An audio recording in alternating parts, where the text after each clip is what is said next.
This is me Sonali. So finally Allahabad high court RO ARO की vacancies आ चुकी हैं and सबसे अच्छी बात इसमें ये भी है कि कंप्यूटर असिस्टेंट की भी वैकेंसीज इसमें आई हैं।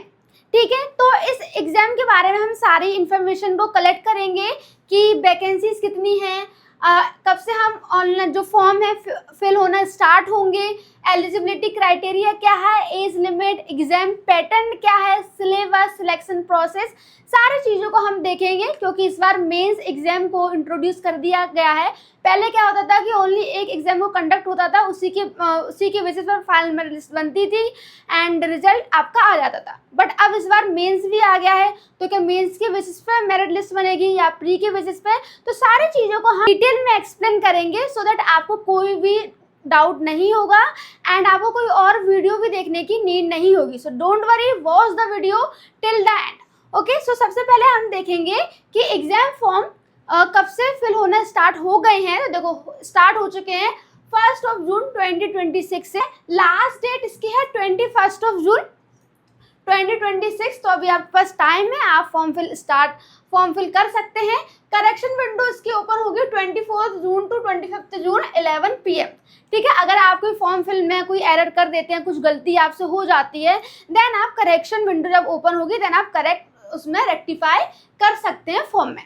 ठीक है, तो ये आपकी थी एग्जाम फॉर्म डेट। अब इसका क्वालिफिकेशन क्या मांगा गया है, हाँ पहले हम वैकेंसीज को देख लेते हैं। तो देखो टोटल वैकेंसीज जो है उसकी 543 हैं। ठीक है, अब हम इस वैकेंसीज को ब्रेक डाउन करें तो इसमें 3 पोस्ट निकली हैं, रिव्यू ऑफिसर आरओ की, असिस्टेंट रिव्यू ऑफिसर एआरओ की एंड कंप्यूटर असिस्टेंट की भी इसमें क्या है वैकेंसीज निकली हैं। ठीक है, तो नंबर ऑफ वैकेंसीज हैं आरओ की 138 हैं, एआरओ की 380 है एंड कंप्यूटर असिस्टेंट की ओनली 25 है। हाँ निकली हैं, थोड़ी कम निकली हैं, बट ये भी एक अच्छा आपके लिए अपॉर्चुनिटी है। एंड अगर हम इसका पे स्केल देखें तो लेवल 8 के आरओ की जो सैलरी आपको मिलेगी, मीन्स अच्छी खासी सैलरी है, 80 to 90,000 आपको इसमें सैलरी मिलेगी। ठीक है, अगर हम एआरओ की देखें तो लेवल 7 की है तो 70,000 to 80,000 कुछ आपकी सैलरी होगी। कंप्यूटर असिस्टेंट की कुछ 40,000 to 50,000 आपकी इसमें सैलरी होगी। तो अच्छी खासी इसमें सैलरी है आरओ एआरओ की। ठीक है, तो इसमें टोटल 543 इसमें वैकेंसीज आई हैं। फाइन, अब हम देखते हैं क्वालिफिकेशन। अब इसमें अगर कोई हाई कोर्ट सुन के से लग रहा हो कि यार इसमें शायद लॉ की कोई डिग्री मांगेंगे, BLLB करना पड़ेगा, तो ऐसा कुछ नहीं है। आपके पास बैचलर्स डिग्री होनी चाहिए, नो मैटर आप किसी भी ब्रांच से हो, चाहे आपने BSc की हो, BCom किया हो, BA किया हो, इट डजेंट मैटर, बस आपके पास क्या है बैचलर डिग्री होनी चाहिए और कितनी भी परसेंटेज हो, बस आपने पास कर ली हो। ठीक है, तो आपको बैचलर डिग्री चाहिए, पहली चीज़ तो ये हो गई। सेकंड, आपके पास कंप्यूटर साइंस से रिलेटेड कोई भी डिप्लोमा हो या डिग्री हो। ठीक है, या फिर आपके पास डिप्लोमा होना चाहिए 1 ईयर का, या फिर आपके पास क्या है कोई डिग्री होनी चाहिए। अगर ये भी नहीं है, ये तो कंपलसरी है। ठीक है, सेकंड इसमें अगर ये भी नहीं है, डिप्लोमा नहीं है, डिग्री नहीं है, देन आपके पास O लेवल का सर्टिफिकेट होना चाहिए। अगर ये सर्टिफिकेट भी नहीं है देन आपके पास CCC का सर्टिफिकेट होना चाहिए। ठीक है, तो इसमें आपके पास ऑप्शंस हैं कि आपके पास इसमें से कुछ ना कुछ एक चीज़ तो होनी ही चाहिए। फाइन, एंड आपकी जो टाइपिंग स्पीड है वो 25 वर्ड्स पर मिनट की होनी चाहिए। 25 वर्ड्स पर मिनट की बहुत हार्ड स्पीड नहीं है, आप इजीली 1 या 2 मंथ्स में ला सकते हो। एंड मेक श्योर कि आप उसमें एरर ना करें क्योंकि 25 वर्ड्स पर मिनट ऑलरेडी बहुत स्लो स्पीड है, आप इजीली इसमें कर सकते हो। ठीक है, बट हाँ एरर नहीं करनी चाहिए, अदरवाइज क्या है ना कि ये सबसे लास्ट में इसकी टाइपिंग स्पीड होती है, टाइपिंग कंप्यूटर टाइपिंग होती है। अगर आपने प्री मेंस क्वालिफाई कर लिया एंड आप अगर इसी में रह गए, इसी में अगर आपने एरर ज़्यादा कर ली, देन आपका जो एग्ज़ाम है वो आप क्रैक नहीं कर पाओगे। फाइन, तो क्या चाहिए, बैचलर डिग्री हो, किसी भी ब्रांच से हो, कंप्यूटर में कोई भी डिप्लोमा हो या सर्टिफिकेट हो या CCC सर्टिफिकेट हो एंड टाइपिंग स्पीड आपको 25 वर्ड्स पर मिनट आती हो। ठीक है, तो ये रही क्वालिफिकेशन। एज लिमिट की बात करें तो आरओ एंड एआरओ के लिए आपकी क्या होनी चाहिए, 21 to 35 ईयर्स के बीच आपकी जो एज है वो होनी चाहिए। कंप्यूटर असिस्टेंट के लिए जो इसमें एज मांगी गई है वो है 18 to 35 ईयर्स, तो कंप्यूटर असिस्टेंट के लिए कम एज से आप फॉर्म फिल करना स्टार्ट कर सकते हैं, ठीक है। एंड इसमें एज रिलैक्सेशन भी है, OBC, SC, ST, PWD category के लिए 5 ईयर्स का एज रिलैक्सेशन मिला है। मीन्स अगर वो कोई ओबीसी, एससी, एसटी से हो, उसकी 35 एज हो गई हो तो उसका एज रिलैक्सेशन मिल जाएगा, तो 40 ईयर्स तक भी फॉर्म फिल कर सकता है। फाइन, तो ये रही एज लिमिट की बात। आई होप कि आपको कोई भी डाउट नहीं हो रहा होगा, कोई भी कंफ्यूजन नहीं हो रही होगी। अब अगर हम सिलेक्शन प्रोसेस की बात करें तो ये 3 स्टेजेस में एग्जाम को कंडक्ट किया जाएगा। स्टेज 1 मीन्स प्री एग्जाम होगा। पहले प्री जब आप क्वालिफाई कर लोगे देन आप दोगे मेंस का एग्जाम, ठीक है। एंड हो गई आपकी कंप्यूटर टाइपिंग स्टेज 3। ये एग्जाम जो स्टेज 2 एंड स्टेज 3 है, मेंस एंड कंप्यूटर होगा आपका सेम डे। ये नहीं आपको स्टेज 2 स्टेज 3 में आप कंफ्यूज नहीं होना है कि यार ये अलग अलग दिन होगा, नहीं, सेम डे होगा ये एग्जाम। बट हाँ, ये जब आप क्वालिफाई कर लोगे प्री का एग्जाम देन तभी आप ये मेंस का दे पाओगे, ठीक है। तो ये इसका सिलेक्शन प्रोसेस है, कोई इंटरव्यू वगैरह कुछ नहीं है इसमें, ठीक है। अब हम अगर देखें तो स्टेज 1 का अगर हम एग्जाम पैटर्न देखें तो पेन एंड पेपर मोड है, मीन्स ऑफलाइन होगा, मल्टीपल चॉइस क्वेश्चंस होंगे, नो रिटन नो डिस्क्रिप्शन, इसमें ऐसा कुछ नहीं है प्री एग्जाम में। एंड इसमें आपको ओएमआर सीट मिलेगी, ठीक है। उसमें आपको ओएमआर सीट में जो राइट आंसर आपको लगे कोई भी, उसमें आपको टिक करना है, ठीक है, सर्कल फिल करने होते हैं उसमें, तो ओएमआर सीट मिलेगी। टोटल क्वेश्चंस आपके 200 क्वेश्चंस होंगे, 200 मार्क्स के, means each question has 1 mark and आपकी इसमें कोई भी नेगेटिव मार्किंग नहीं होगी। तो अगर आप तुक्का लगाना का मन हो, कोई नहीं आ रहा हो तो आप लगा सकते हैं, क्या पता तुक्का सही लग जाए, लग जाते हैं बहुत बार, बट अगर ध्यान रखें कि आप अच्छे से सही से सोच समझ कर लगाएं, ठीक है। टाइमिंग आपको मिलेगी 180 मिनट्स की, मीन्स 3 आवर्स का आपको टाइम मिलेगा, तो टाइम आपको अच्छा मिल रहा है, आप आराम से 3 आवर्स में 200 क्वेश्चन सॉल्व कर सकते हैं, ठीक है। तो ये है स्टेज 1 का प्री का इसमें एग्जाम पैटर्न, ठीक है। 200 क्वेश्चंस आपको इसमें मिलेंगे, 3 आवर्स का आपको टाइम मिलेगा, ऑफलाइन मोड में ये होगा। स्टेज 1 का सिलेबस देख लेते हैं, तो देखो जनरल साइंस होगी, हिस्ट्री ऑफ इंडिया, तो इंडिया की हिस्ट्री के बारे में, मेडिवल हिस्ट्री, मॉडर्न हिस्ट्री ये पूछा जाएगा, Indian national movements, polity, economy and culture, Indian agriculture, commerce and trade, world and Indian geography, and आपको इसमें उत्तर प्रदेश की भी इसमें आपको कल्चर, ज्योग्राफी वगैरह ही पढ़ना पड़ेगा सब कुछ, क्योंकि इलाहाबाद हाई कोर्ट है, ठीक है। करंट अफेयर्स पूछे जाएंगे, जनरल एप्टीट्यूड एंड कंप्यूटर की बेसिक नॉलेज आपसे पूछी जाएगी, ठीक है। तो GK related to Uttar Pradesh, ये सब आपका इसमें प्री का ये क्या है सिलेबस है, ठीक है। तो आई होप कि आपको स्टेज 1 प्री का आपको इसमें सारा जो डाउट अगर हो तो वो क्लियर हो गया होगा, ठीक है। अब हम देखते हैं स्टेज 2, तो स्टेज 2 भी पेन एंड पेपर मोड होगा, मीन्स ऑफलाइन ही होगा, कंप्यूटर पर नहीं होगा, रिटन और डिस्क्रिप्टिव है, मतलब कोई भी मल्टीपल चॉइस क्वेश्चन का काम नहीं है, आपको लिखना पड़ेगा, पैसेज वगैरह आपको ऐसे वगैरह आपको इसमें लिखना पड़ेगा, रिटन एग्जाम है ये। तो ये नई चीज ऐड की है, पहले मेंस जैसा कुछ नहीं था इस वाले एग्जाम में, सिर्फ एक ही एग्जाम को कंडक्ट किया जाता था, बट इस बार से उन्होंने मेंस का एग्जाम को इंट्रोड्यूस कर दिया है कंपटीशन बढ़ाने के लिए, इट्स ऑब्वियस। मार्क्स इसमें चाहिए आपको 150 मार्क्स का, ये जो रिटन एग्जाम होगा वो 150 मार्क्स का आपको होगा, ठीक है। टाइम आपको 2 आवर्स का आपको टाइम मिलेगा, तो टाइम तो चलो वो सही दे रहे हैं, 2 आवर्स का आपको टाइमिंग।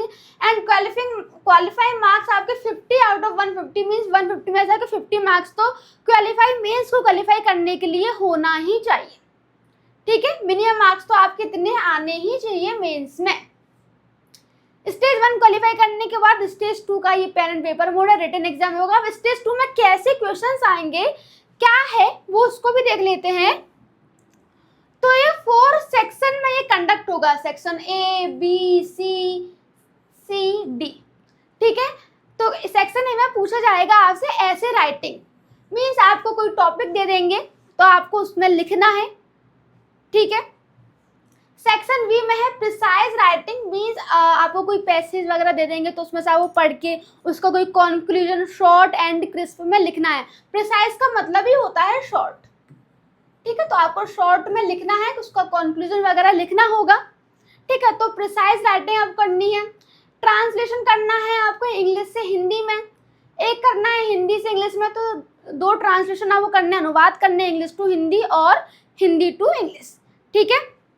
सेक्शन डी में है रीडिंग कॉम्प्रिहेंशन, मीन्स आपको एक अच्छा सा लंबा पैसेज दे देंगे, शॉर्ट भी दे सकते हैं, ठीक है। एक पैसेज देंगे एंड उसमें से क्वेश्चंस वो देंगे, उसमें से आपको आंसर्स ढूंढने, जैसे हम करते थे ना 10th 11th 12th में इंग्लिश में सब्जेक्ट में, एक पूरा पैसेज दे देते उसमें से हम आंसर ढूंढते थे, तो बस वही रीडिंग कॉम्प्रिहेंशन है। ज़्यादा कोई रॉकेट साइंस नहीं है रीडिंग कॉम्प्रिहेंशन के लिए।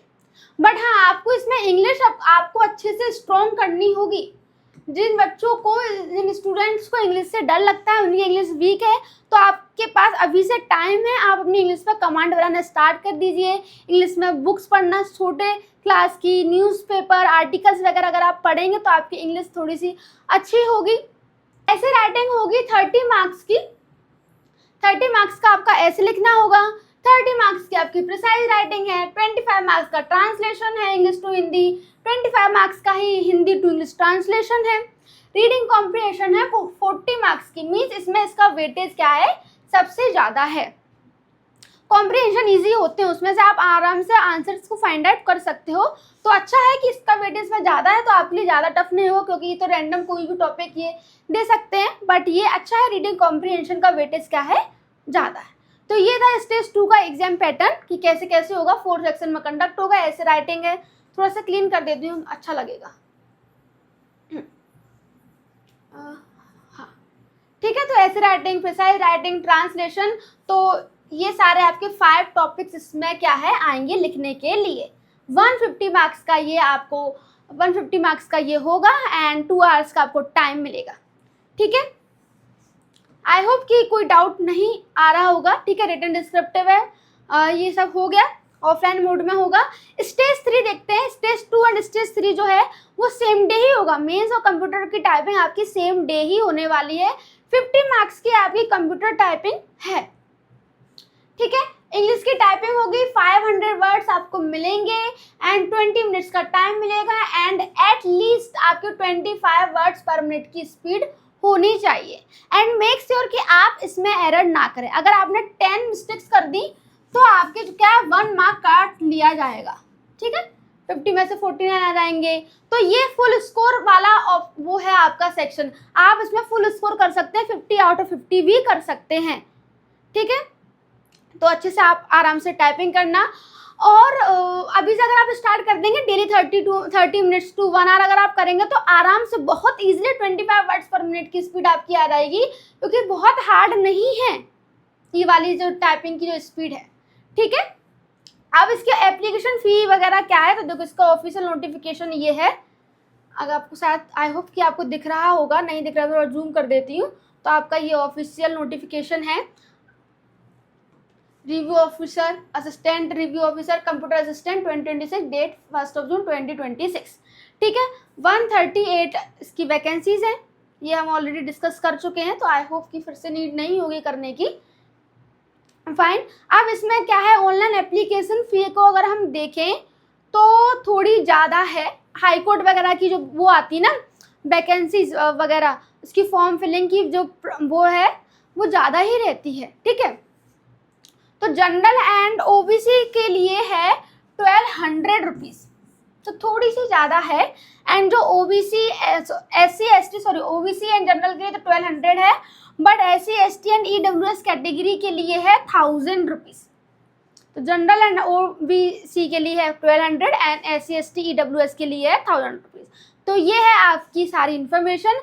एंड आप 21 जून लास्ट डेट है, बट आप फी पे कर सकते हैं 22 जून तक, ठीक है, 2026। सो अगर आपकी प्रिपरेशन हो गई है तो आप आराम से मेंस के लिए आप रेडी हो जाइए। एंड ये अच्छा अपॉर्चुनिटी है, बिकॉज इसमें ऐसा कोई स्पेसिफिकली क्वालिफिकेशन नहीं है कि यार लॉ वगैरह कोई डिग्री चाहिए, तो आप आराम से कर सकते हैं।